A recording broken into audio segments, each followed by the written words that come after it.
learners, viewers, welcome to this session. Today, let us discuss about polity, economy and gender. I am Dr. G. Uma, Assistant Professor in the School of Gender and Development Studies, Indira Gandhi National Open University, New Delhi.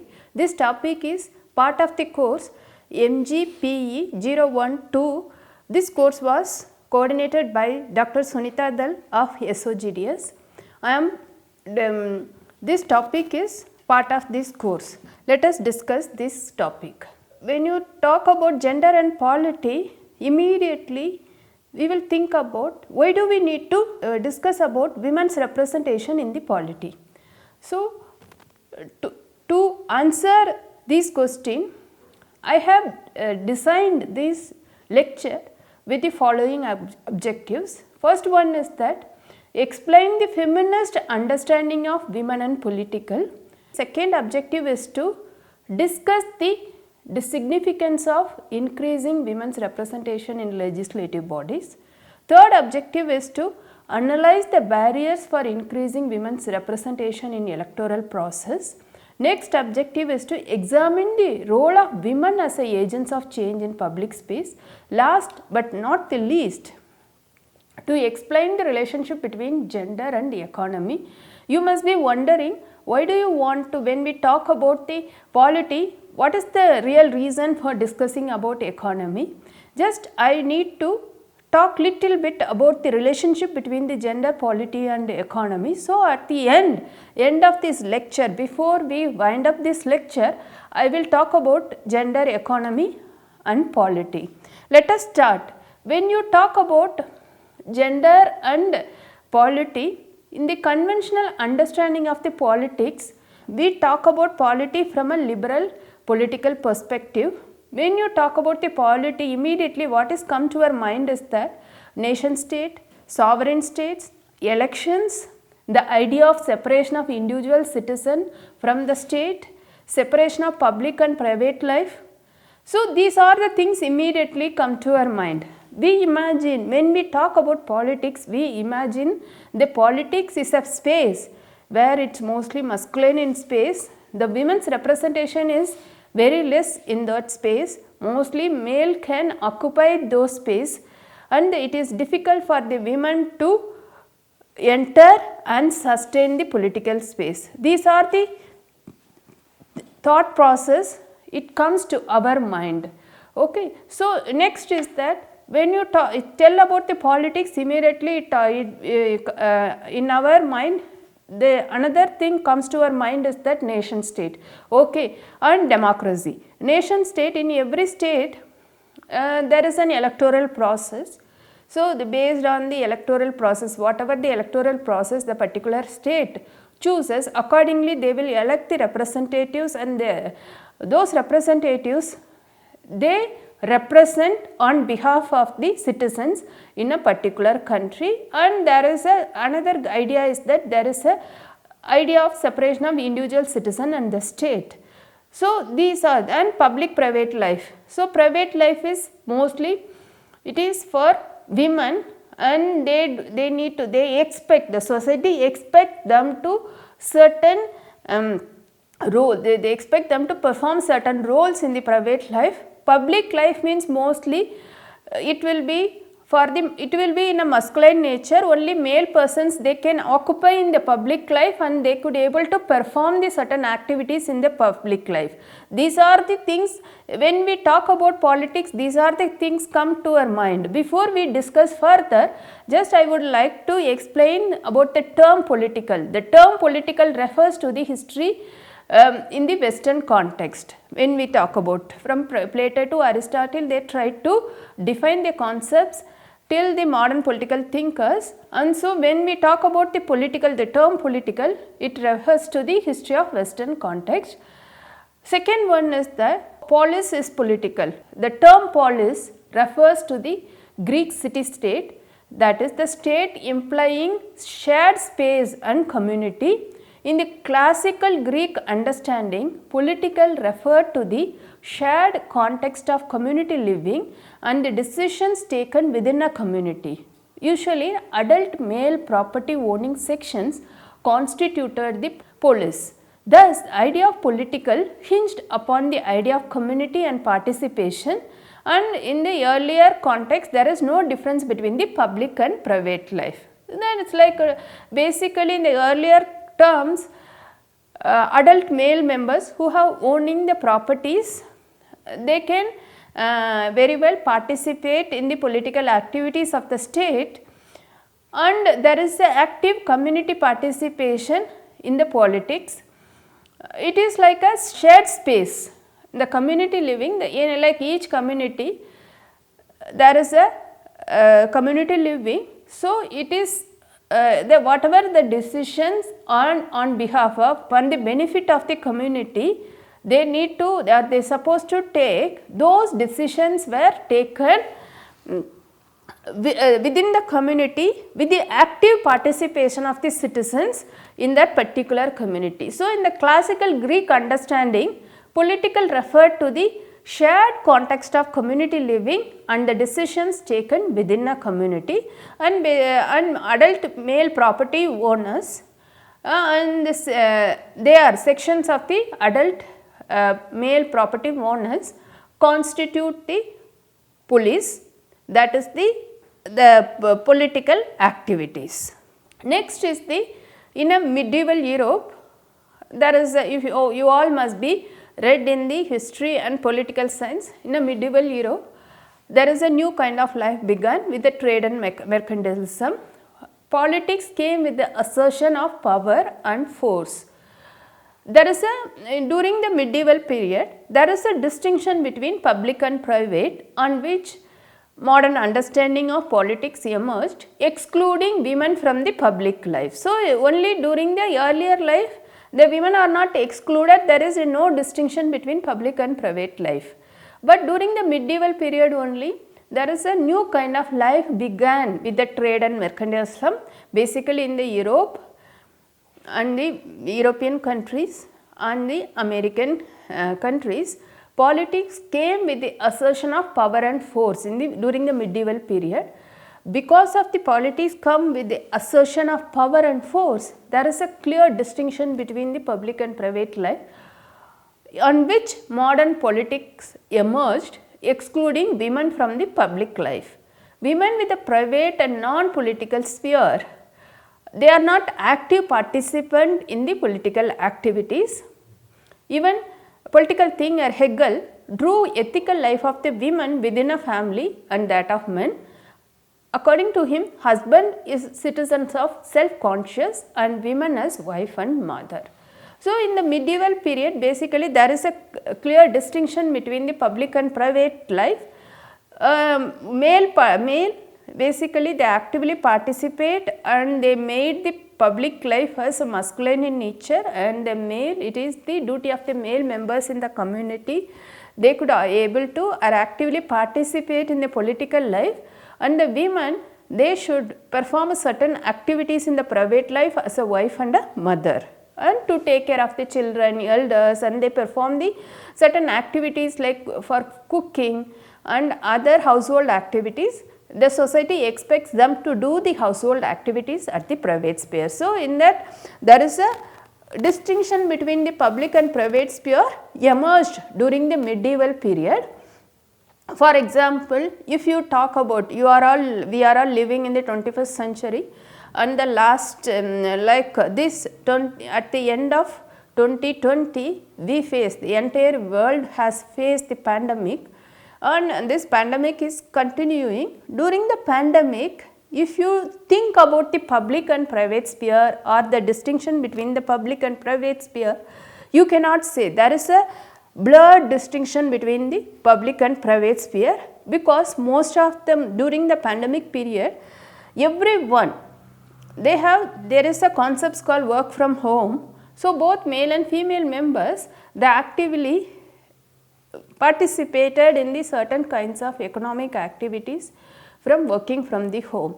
In this situation, how do you distinguish between the public and private sphere? So, the women at the private sphere itself, women expect to do certain activities, household activities. At the same time, they are actively performing their public activities, like they do certain economic activities from the private sphere. So, in this situation, how do you distinguish between the public and private life? So, it is the debatable concept, but the concept basically emerged in the medieval Europe. Because of this emergence of public and private sphere, the male members, they occupy the public sphere, and the politics is considered as the masculine space. Only male members, they can actively participate and they perform the activities and they can rule the state. So, these for another important concepts here we need to learn is the concept of patriarchy. You all must be knowing the term patriarchy. Patriarchy is the basically a rule of male members in the society or every sphere, in the household activities in the society. Basically, the term patriarchy defines the rule of father or rule of the male members in the society, in a family and every social institutions. Because of the patriarchal attitude of the male members, like for example, feminist, especially radical feminist, socialist feminist and liberal feminist, they were discussing about the term patriarchy, how the term patriarchy, the process of patriarchal institutions operates in every section in the society, how it makes the male members as a dominant citizens, and they are not equal, they are and female are not considered as an equal participants like a male members in the society. These are the two concepts actively made the women as not on par with the male members in the society, and the society expects them to perform certain activities. So, patriarchy operates in a different levels, various levels, to make the women to expect the women to perform certain activities in the private sphere. That is the one thing. Second is the gender socialization. That is because of the socialization, the society expects the women to perform certain activities, especially productive and reproductive activities, and they have given certain activities to the male members in the society. That is the basically the activities that is performed at the private sphere. Hope now you understood the power and the politics, how the power operates at the different level. To operate the power, basically they use the patriarchal attitudes in the society to make the women to do certain activities only at the private sphere. Now, let us understand the modern understanding of politics or political. It came from liberal understanding. In the modern understanding of politics, it talks about the individualism, universalism, egalitarianism and ameliorism. All individuals are, according to modern political understanding, all individuals are equal, and every human being in the society, they possess rationality irrespective of whether they are the male members and female members in the society, irrespective of their gender. Every human beings, they possess rationality.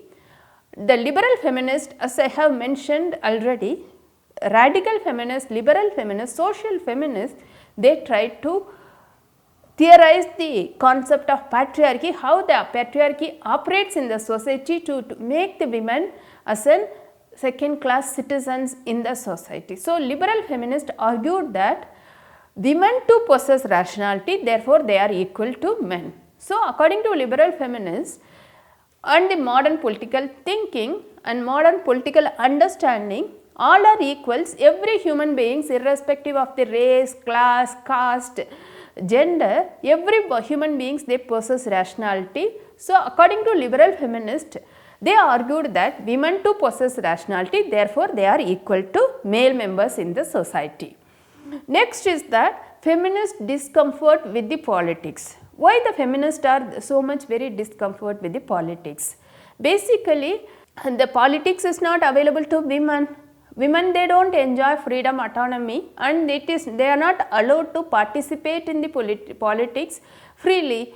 So, every early feminist efforts, earlier feminists, they took an efforts to direct towards establishing women's ability to engage in reasoned deliberations. because they think that there is an argument that women are emotional, male are rational. Because of this concept of rationality, the women are not, it is not possible for the women to perform like a male members in the society rationally in the public sphere. So, in the early feminists, their entire efforts is directed towards establishing women's ability to engage in reasoned political deliberations. Feminist theory and politics had to contend with the notions of power, and they are trying to redefine politics to make the women's presence, involvement and participation in the public sphere.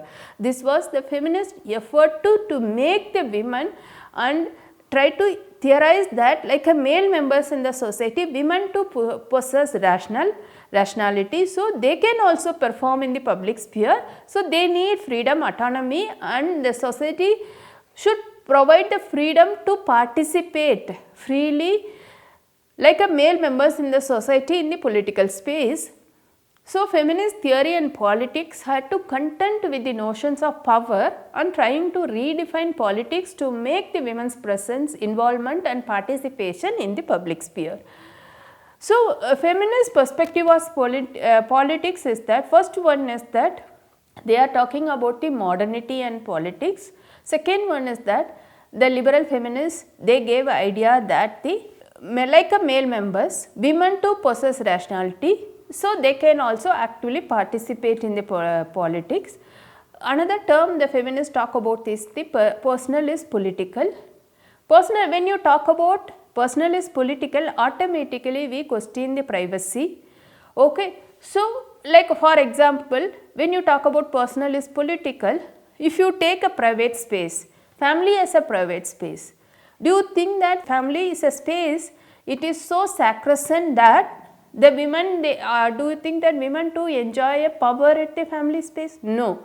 At the family level, at the private sphere, the women to experience patriarchy, men they to dictate, and there is a politics in the personal sphere also. They to dictate the women members to perform certain activities in the private sphere. So, according to feminists, the personal is political. When you talk about the personal is political, certainly we start questioning the privacy. Next one is that in the contemporary situation, it is important to listen the voices of the women and the marginalized sections in the society. Women too marginalized in the political space, basically why do you need to, when we talk about the significance of women's participation in politics, another question comes to your mind is that why do you want to hear the women's voice in politics? Politics is a very important space where the decisions for the entire society, country, nation has taken. For example, if you want to like address the issues of the women like gender based violence, or discussing about the women's low participation in the economy, or like when we discuss about the lack of autonomy for the women members in the society, or when we discuss about the lack of access and control over the resources, whether the resources related to land or lack of access and control over the public spaces. Like even if you talk about the city like Delhi or any cities in India or any other countries, if the women, if they want to access the public spaces like a park or modern recreational spaces, there is a chances for facing the violence on the women, because we think that entire public spaces are they are meant for male members in the society. If the women, if they try to access those public spaces, to first thing is to make the women to curtail the women to access those public spaces. The society or male members in the society try to unleash the violence on women, that is called gender based violence. So, the society, the patriarchal attitudes in the society, the gender socialization process make the male members in the society think in a certain way, and they think that entire public spaces is meant for male members in the society. So, we lack like politics is the important space where the female members, they can voice their concerns. According to their concerns, the society or the state can make necessary laws and legislations, and the state can address the needs of the women members in the society through the legal measures. So, it is important why the feminists are talking about making the political spaces more gender sensitive spaces, that to hear the women's voices, that is the contemporary women's voices, not only women's voices, every marginalized sections of the society's voices, like not only women, other genders like LGBTQ communities' voices in the public spaces. If they start expressing the voices, that will provide the space for the state to realize the needs of the women members and others genders needs. It may translate into certain laws and legal measures, that through the legal measures the state can able to fulfill the needs of the female members in the society. Next one is that what is the women's agencies in post-independence India? Here we need to understand what is the agency, political concept of political agency. Second one is that rights. Now, what is natural rights, what is liberty rights, individual rights and universal rights, what is citizenship, citizenship from gender perspective, and why do we need to participate in the politics and the representation. Basically, agency is if the individual possesses an agency, it will, for example, if you, I am giving an example by making the one individual as an X. If an X, how do we understand whether the particular X has an agency or not? Means, if you have an agency, any individual or any person has an agency, then that person or an individual can able to access their agency to fulfill their own needs. Example, if the women have an agency, or if the girl child has an agency, if the girl child wants to perform certain activities, or if the girl child wants to pursue higher education after completing their school education, so automatically she has to exercise their agency to negotiate with the family members in the society, and she has to express her concerns of pursuing higher education to exercise the agencies. Basically, agency is that if any individual possesses certain freedom to whatever he wants to pursue in order to improve the life of the particular individual, that is called the agency. With regard to political agency, any individual, if you have political agency, if the women have a political agency, means she should have a freedom to stand in the elections, and she should have a freedom to individually can take a decision to participate in the political activities actively. So, one should have here in the post independence India, we need to understand whether the women in India, do they possess an agency, do they have a rights, and what is the concept of citizenship. We need to understand the concept of citizenship from a gender perspective, and why do we make the women to participate actively in the in politics, and if the more and more women represent in politics, what type of changes we can expect in the politics. These are the things we need to study, or we need to think about when we think about women's agencies in post independence India. Another important thing we need to talk about is whether state is the enabling agency for the women's political participation, or whether the state will enable the women to participate freely in the political space, to express their concerns, to draft or to formulate the necessary policies and programs to improve the women's status and position on par with male members in the society. For that, first we need to see the constitutional provisions.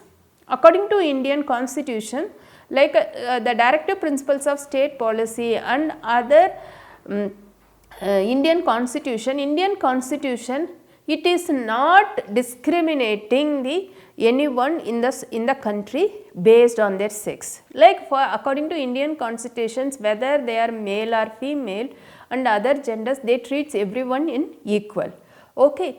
So, but due to the socialization process, due to the patriarchal attitudes prevailing in the society, women are not treated on par like a male members in the society. To make the women to access the laws, to access the resources, to enable the women to get education, to access health services and to perform the economic activities like a male members in the society, the state has legislated certain policies, programs that we need to note down. Second one is there is a national policy for empowerment of women. With regard to electoral system, we need to see the electoral law, system and process, who can vote. So, as far as India, the state is not discriminating any citizens based on their gender. So, anybody can, once you attain the age of 18, you can free to vote in the elections. With regard to stand in the election, the state of as far as India is concerned, it does not discriminate based on the gender, and there is a reservation of seats for based on the caste in the parliament and state assemblies. As far as the panchayats are concerned, due to the 73rd and 74th Constitutional Amendments Act in the earlier, there was when we brought the 73rd and 74th Constitutional Amendment Act, the state has provided 33.3% reservations.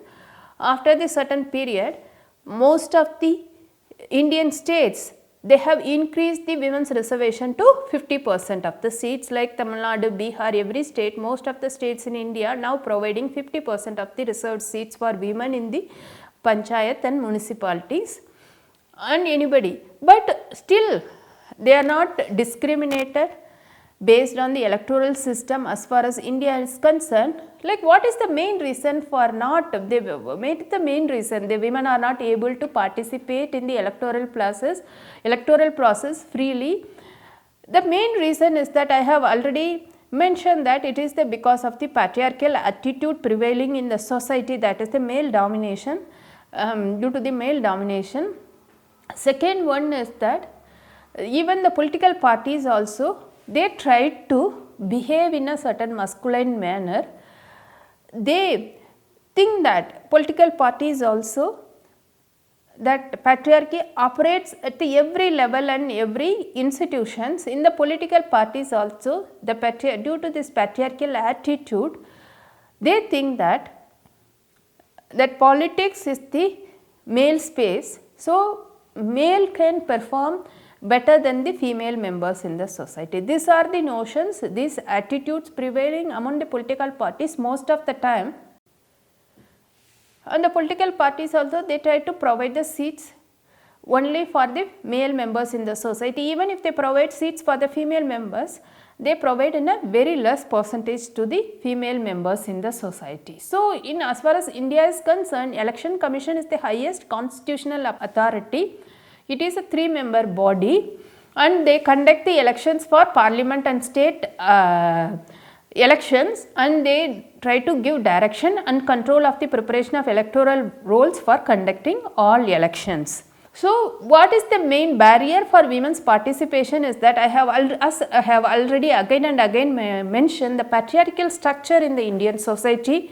The women made to believe politics is a masculine structure.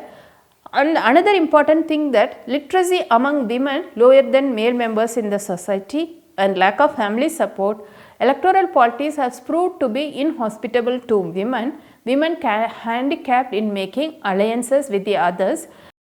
There is a breakdown of institutional politics, lack of moral and financial support to women. Women belong to ruling parties, do not participate in agitation. This was the notion that the women, they don't participate, they don't come to the public sphere. Next one is that women's organizations affiliated to various political parties take up women issues and agitate on behalf of them. Women are bound by the political disciplines. So what are the women's issues in election is that during the election in the party manifesto, very little issues related to women appear in the party manifesto, and when the parties campaign, they talk about very little about women's issues. Like for example, women vote without considering their issues. That is the attitude of the political system, that there is no need to talk about women's issues. They will vote without considering their votes. Urban educated women skeptical about the government's ability to prove safety and freedom to women, that I have discussed in the beginning itself.